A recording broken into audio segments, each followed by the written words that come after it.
Hi hello ఎంవిస్కు స్వాగతం. Kannada Bigg boss season 12 ఎట్టకేలకు ఒక పెద్ద గండాంతరము దాటుకుని మళ్ళీ ప్రారంభమైంది. బిగ్ బాస్ హౌస్ మూసివేసి 24 గంటల్లోగా సమస్యలు ఒక దారిన పడ్డంతో మళ్ళీ ఇల్లు తెరుచుకునింది. సభ్యులందరూ ఇంట్లోకి ప్రవేశించారు. ఇది మనకందరికీ కూడా ఒక శుభవార్త. సరే, కారణాలు ఏవైనా అయ్యుండొచ్చు. ఇంతకుముందు వీడియోలోనే మనం చర్చించుకుందాం ఎందుకు బిగ్ బాస్ హౌస్ను సీజ్ చేయాల్సింది వచ్చింది. ఆ తర్వాత deputy chief minister DK Shivakumar గారు నేరుగా కల్పించుకోవడం వల్ల ఈ సమస్యకు ఒక పరిష్కారం దొరికింది. 10 రోజుల్లోగా అక్కడ ఉన్న మౌలిక సదుపాయాల సమస్యలన్నింటినీ కూడా నెరవేర్చాలని, తీర్చిదిద్దాలని, మురుగునీరు సక్రమంగా వెళ్ళేలా చేయాలని ఇవన్నీ కూడా నిబంధనలు విధించారు. అయితే కోర్టు ఇంకా ఏం నిర్ణయించుతుందో తెలియదు. వీళ్ళైతే ప్రస్తుతానికి ఇంట్లో వెళ్ళడానికి అనుమతించారు. అది శుభవార్త, తీపి వార్త బిగ్ బాస్ లవర్స్కు. ఇక బిగ్ బాస్ విషయానికి వస్తే ఈ వారం బిగ్ బాస్ హౌస్ నుంచి బయటికి వెళ్ళడానికి నామినేట్ అయిన వాళ్ళు లిస్ట్ నేను మీ ముందు ఉంచుతాను. అంటే ఇది 2 విడతలుగా సాగింది. మొట్టమొదట సభ్యులు వాళ్ళకు వాళ్ళు నామినేట్ చేసుకోవడం ప్రారంభించారు. అది సరైన కారణాలు చెప్పి నామినేట్ చేయాలి. వాళ్ళ ఫోటో పైన ఒకటి అతికించి చెప్పాల్సి ఉంటుంది. ఇందులోన హయ్యెస్ట్ నామినేషన్ ఓట్స్ ఎవరికి పడ్డాయి అంటే కనుక జాన్వికే పడ్డాయి. సో ఈ విధంగా నామినేషన్స్ అన్నీ ప్రక్రియ పూర్తయిన తర్వాత, అంటే ఈ నామినేషన్ ప్రక్రియ పూర్తయ్యేలోగా మొట్టమొదటే తన అధికారం చేత, అంటే అసుర సుధీర్కు ఒక అధికారం ఇచ్చింటారు బిగ్ బాస్. నేరుగా ఎవరినైనా మీరు నామినేట్ చేయండి అని. నేరుగా తను అశ్విని గౌడ్ను నామినేట్ చేస్తారు. కారణం ఒకటే, ఆమె తను చెప్పిన మాట వినట్లేదు, ఇంట్లో అరాచకం సృష్టిస్తోంది అని. ఆ తర్వాత సుదీర్ఘమైన ప్రక్రియ, నాకు ఇదే అర్థం కాలేదు. సుదీర్ఘమైన ప్రక్రియ మొదలైంది. అంటే ఒకరినొకరు కారణాలు చెప్పుకుంటూ నామినేట్ చేయడం. ఆ తర్వాత మంజు భాషిని, రషిక ఇద్దరు కలిసి ఈమెను మల్లమ్మను నామినేట్ చేస్తారు, ధనుషును నామినేట్ చేస్తారు, అభిషేక్ని నామినేట్ చేస్తారు, సతీషు, ఆ తర్వాత చంద్రప్రభను నామినేట్ చేస్తారు, మానును నామినేట్ చేస్తారు. ఇలా ప్రతి ఒక్కరిని నామినేట్ చేసిన తర్వాత బిగ్ బాస్ ఏం చెప్తారంటే, అసురు సుధీర్కు ఒక మాట చెప్తారు, మీ ముందున్నటువంటి కవర్ను ఓపెన్ చేసి అందులో ఏముందో చదవండి అని. అందులోన ఏకవాక్య తీర్మానం ఒకటి ఉంటుంది. ఈ వారం నామినేషన్ ప్రక్రియ రెస్పాన్సిబిలిటీ మొత్తం కూడా, అధికారం మొత్తం కూడా అసుర సుధీర్కే అప్పగించడం అయింది, అసురరాజుకే అప్పగించడం అయినది. ఈ లెక్క ప్రకారం ఇప్పుడు చేసినటువంటివన్నీ కూడా వెనకైపోయినట్టే లెక్క. అప్పుడు అడుగుతారు, రాజు ఏం చెప్తారు, బిగ్ బాస్ ఏం చెప్తారంటే, మీరు ఇప్పటిదాకా కూడా నామినేషన్కు గల కారణాలు ఏంటో విన్నారు. ఇప్పుడు మీరు నేరుగా నామినేట్ చేయండి. మీరు నామినేట్ చేసేటప్పుడు కూడా మీ కారణాలు ఏంటో కూడా చెప్పాల్సి ఉంటుంది అని స్పష్టంగా చెప్పారు. అలా స్పష్టంగా చెప్పినప్పుడు సరే, మొదటిదైతే అశ్విని గౌడ్ను నేరుగా నామినేట్ చేశారు. అంటే ఇక్కడ ఏమైపోయిందంటే, ఒంటి జంట అని 2గా విడదీసిన తర్వాత అక్కడ ఒంటి వాళ్ళనేమో రాజులు రాణులు, జంటకు ఉండే వాళ్ళేమో సేవకులు అనేటువంటి థీమ్తో, కాన్సెప్ట్తో వెళుతున్న ఈ ఇంట్లోన ఉన్నటువంటి కొత్త క్యారెక్టర్ని బిగ్ బాస్ ప్రవేశపెట్టారు. అదే అసురరాజు. ఈ అసురుడు ఏం చేయాలి? అసురుడు చేయాల్సిన విధులేంటి, పనులేంటి? ఆయన ఉన్న వ్యవస్థను చెడగొట్టాలా, కొత్త వ్యవస్థను నిర్మించాలా, లేకుంటే అందరూ తన మాట వినాలా, లేదా కొంతమంది వింటే చాలా? ఇవన్నీ కూడా కాస్త గందరగోళమైనటువంటి పరిస్థితుల నడవ సుధీర్ సరిగ్గా నిభాయించాడా లేదా అనేది మనం ముందు చూద్దామంటే ఈ వీడియోలోనే. కాకపోతే ఇక్కడ ఏంటంటే, సుధీర్ గారి చేతికి ఎప్పుడైతే ఆ నామినేషన్ పవర్ ఇస్తారో అతను మొట్టమొదట అశ్విని గౌడ్ నేరుగా నామినేట్ అయ్యారు. ఆ తర్వాత రక్షిత శెట్టిని నామినేట్ చేస్తారు. రక్షిత శెట్టి అంటే మీకు తెలుసు కదా, మొదటి రోజే ఇంటి నుంచి బయటికి వెళ్ళిపోయి మళ్ళీ తిరిగి వచ్చి చిచ్చర పిడుగులా విరుచుకుపడుతుంది అని అనుకున్న తర్వాత కొద్దిగా చల్లబడిపోయినట్టు కనిపించి మళ్ళీ పుంజుకొనింది. ఆమె పుంజుకోవడానికి మెయిన్ ప్రోత్సాహం ఇస్తున్నది ఇంట్లోన అశ్విని గౌడ్. అశ్విని గౌడ్ ఆమెకు బాగా పంపు కొడుతుంది.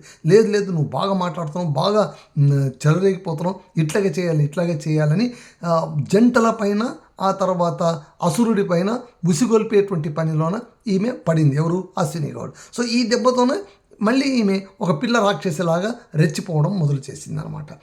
ఆ తర్వాత రక్షిత శెట్టికి ఆయన చెప్పిన కారణాలు ఒకటి, ఈమె తిరిగి వచ్చిన మొదటి రోజే నా ముందరే తనకు పితూరులు చెప్పడం మొదలుపెట్టింది, చాడీలు చెప్పడం మొదలుపెట్టింది.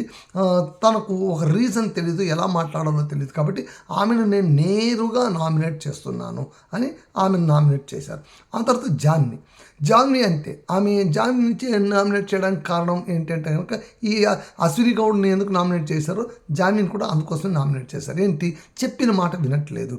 అసురుడు, నేను అందరికీ అధిపతిని, అసురాధిపతిని, సర్వోచ్చిష్ట అసురాధిపతిని నేను, నా మాట అందరూ వినాలి. కానీ వినట్లేదు, వీళ్ళు తిరుగుబాటు జెండా ఎగురవేశారు. కాబట్టి జాన్విని కూడా నామినేట్ చేశారు.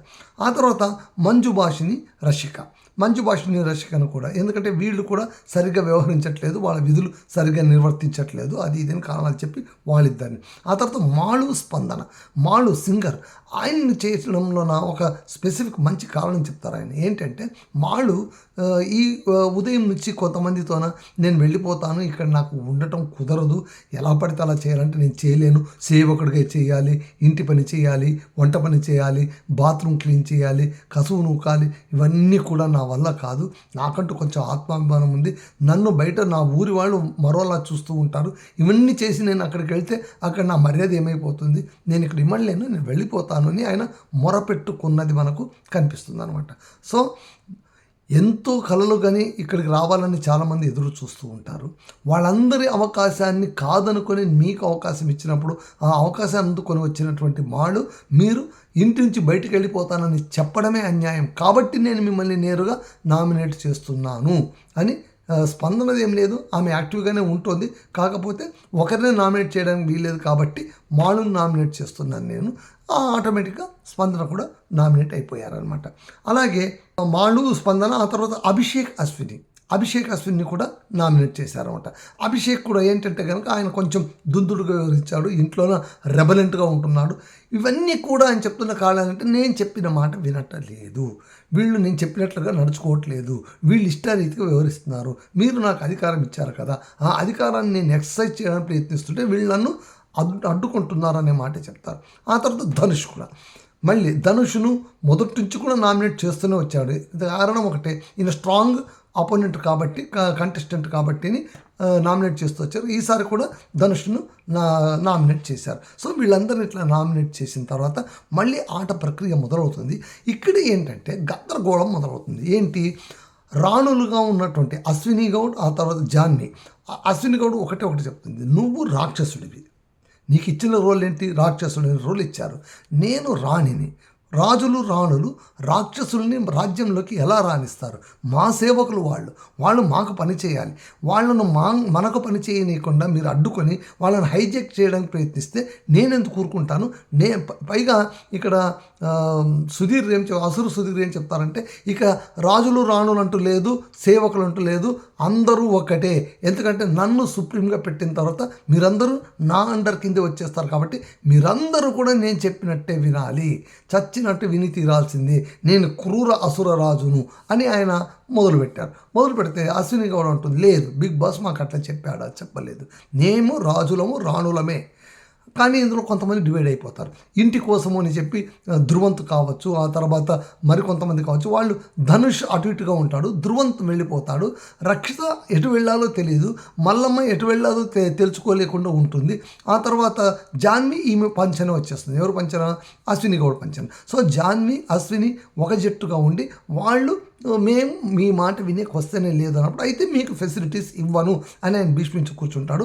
ఆమె నిరసన వ్యక్తం చేస్తుంటే ఆ రాణులకు ఫెసిలిటీ ఇవ్వకపోవడం, వాళ్ళ వాటర్ బాటిల్స్ దొంగలించడం, ఈ దెబ్బతోన సందు దొరికితే ఎలా తిరగబడదామని ఎదురు చూస్తున్నటువంటి సేవకుల గుంపులోన మంజు భాషిని, రషిక వీళ్ళందరూ కూడా తిరుగుబాటు జెండా ఎగరేస్తారు. కావ్య, గిల్లి వీళ్ళందరూ కూడా తిరుగుబాటు జెండా ఎగరవేయడం, ఒకరినొకరు గట్టిగా కేకలు వేసుకోవడం, అసలు అరాచకం మొదలైపోతుంది. అక్కడ ఏం జరుగుతుందో తెలియనటువంటి ఒక గందరగోళ వాతావరణం అయితే మనకు స్పష్టంగా కనిపించింది అనమాట.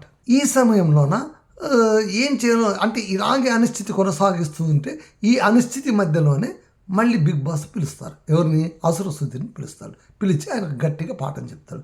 నేను నీకు ఏ పదవి ఇచ్చాను? అసురుడు అనే పదవి ఇచ్చాం. అసురుడు ఏం చేయాలి?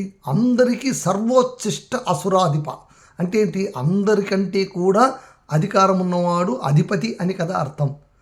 సో ఇక్కడ నేను మీకు రాజు రాణి వ్యవస్థ ఉండదని కానీ, ఒంటి వ్యవస్థ ఉండదు కానీ, సేవకుల వ్యవస్థ ఉండదని కానీ, జంట వ్యవస్థ ఉండదని కానీ నేనేమైనా సూచించానా? లేదు. అలాంటప్పుడు మూల నియమాలను ఎలా ఉల్లంఘిస్తారు? ఇవన్నీ మూల నియమాలు. ఈ హౌస్ థీమే ఏంటి? ఒంటిగా రావడం, జంటగా రావడం, సేవకులుగా రావడం, రాజులు రాణులుగా ఉండడం. ఇది మొదటి రోజు బిగ్ బాస్ విధించినటువంటి నిబంధన కదా. ఈ మూల నియమాలను నువ్వు ఎలా ఉల్లంఘిస్తావు? నువ్వే మూల నియమాలు ఉల్లంఘించిన తర్వాత ఇంకా ఇల్లు ఎలా భద్రంగా ఉంటుంది, రాజ్యం ఎలా సుభిక్షంగా ఉంటుంది? ఇది కాదయ్యా నువ్వు చేయాల్సింది. రాజులు రాణులు ఉండాల్సిందే, సేవకులు సేవలు ఎందుకంటే ఇప్పుడు సేవకులు ఏ పని చేయట్లేదు, వాళ్ళ వంట వాళ్ళు వండుకుంటున్నారంతే. వీళ్ళు బతికారా చచ్చారా కూడా చూడట్లేదు. ఇక రాజులు రాణులు కూడా చెట్టుకొకరు పుట్టకొకరు అయిపోయారు. రాజ్యం అరాచకంగా మారిపోయింది. ఈ దెబ్బతో పైగా ఒకరికొకరు గట్టిగా పొట్లాడుకోవడం, ద్వేషించుకోవడం, వ్యక్తిగతంగా దూషించుకోవడం. ఇంకా మంజు భాషని అశ్విని గౌడ్ అయితే ఒకరికొకరు జుట్లు పట్టుకొని కొట్టుకునేంతగా, ఆ తర్వాత సహాయ నిరాకరణ. చివరికి అషిక నేను బాత్రూమ్కి వెళ్ళి వస్తానంటే కూడా ఈమె వద్దని చెప్పడం. మంజు భాషను లేదు నేను రాను నువ్వు వెళ్ళు కావాల్సింటే అన్నాం. అందరూ కూడా బెల్ట్ లిప్పుకొని తిరగడం. ఈ అరాచకం అంతా ఏంటి? ఇది కాదు కదా నేను ఆశించింది. జంటలు సేవలు చేయాల్సిందే. మళ్ళీ చెప్తున్నానండి, జంటలు సేవలు చేయాల్సిందే. ఒంటిగా ఉన్నవాళ్ళు రాజులకు వాళ్ళ సేవలు అందించాల్సిందే. వీళ్ళిద్దరికీ కూడా మీరు అధిపతిగా ఉంటూ వ్యవస్థ సరిగ్గా నడుస్తుందా లేదా చూడాల్సిన బాధ్యత మీది. అంతేగాని మీరు హైజాక్ చేసేసి రాజులు రాణులు కూడా మీ బానిసలుగా మార్చుకోమని కాదురా నాయన, కొంచెం ఆటను అర్థం చేసుకొని ఆడాలి అని చెప్తారనమాట. సో ఆ విధంగా అక్కడి దాకా జరిగింది. ఇందులోనే ఏం జరుగుతుందంటే, సరే బిగ్ బాస్ హౌస్ నుంచి అందరూ బయటికి వెళ్ళిపోయారు. బయటికి వెళ్ళిపోయిన దృశ్యాలు కూడా చూపించారు. మళ్ళీ వాళ్ళని లోపలికి తీసుకురావడం చూపించారు. వాళ్ళందరినీ మళ్ళీ పరేడ్గా నిలబెట్టేసి బిగ్ బాస్ చెప్తారు ఏంటంటే కనుక అత్యద్భుతమైనటువంటి మనోరంజకమైనటువంటి కార్యక్రమం ఇది. ఈ కార్యక్రమానికి ఎటువంటి ఇబ్బంది కలగదు. ఏ రోజు కూడా దీనికి దెబ్బ తెగలనివ్వము. ఇది మా ప్రతిజ్ఞ. కాబట్టి ఒక 24 గంటల అల్ప విరామం ఇచ్చాము మీకు. అంతే. మళ్ళీ మీరందరూ రండి. మీరు ఈ కుటుంబ సభ్యులు, మీరు రెచ్చిపోయిన ఉత్సాహంతో ఈ ఇంటి సభ్యులుగా మళ్ళీ మీ ఆటను మీరు ఆడండి. కర్ణాటక ప్రజలందరినీ మీరు మనోరంజనం చేయండి అని ఆయన పిలుపునివ్వడంతోన ఈరోజు ఎపిసోడ్ మనకు క్లోజ్ అయిపోతుంది అనమాట. సో రేపటి నుంచి మళ్ళీ కన్నడ బిగ్ బాస్ స్టార్ట్ అవుతుంది. సో నామినేషన్లు ఉన్న వాళ్ళని కాస్త పక్కన పెట్టేస్తే రేపు ఒక్కరోజు అంటే మళ్ళీ ఇంకా ఓటింగ్లు ఎట్లా పడ్డాయో నేను రేపు మీకు చెప్తాను. ఎవరెవరు డేంజర్ జోన్లో ఉన్నారు, ఎవరెవరు సేఫ్ జోన్లో ఉన్నారు అనేది రేపు మీకు రివీల్ చేస్తాను. ఆ తర్వాత ఎల్లుండే మళ్ళీ మనకు శనివారం వాರದ కథే కిచెన్ చేతూ ఉంటుంది. సూపర్ సండే విత్ సుదీప్ అనేది కూడా సండే రోజు ఉంటుంది. అవి రెండు కూడా నేను మీకు రివ్యూ అందిస్తాను. ఇక వరుసగా మనకు కన్నడ బిగ్ బాస్ రివ్యూస్ మీ ముందు ఉంటాయి. This is Ramadurga Madhusudan signing of.